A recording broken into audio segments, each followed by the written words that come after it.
Сағат жай ғана уақыт өлшеуіш емес. Ол саған кім екеніңді еске салады. Сен сағатты уақытты көру үшін емес, сәттің маңызын сезіну үшін тағасың.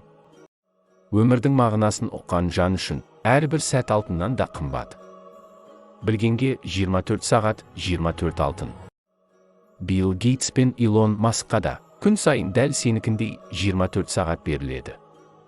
Адамдар тең емес, уақыт бәріне тең. Айырмашылық сол уақытты қалай өткізгенімізде.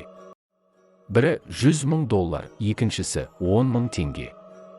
Бірақ екеуі де бір ғана шындықты көрсетеді, уақыт. Алайда сағат байлықтың емес, саналы ғұмырдың нышаны.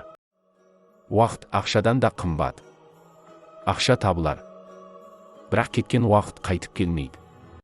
Кей адам үшін сағат жай сән үшін тағылатын әшекей.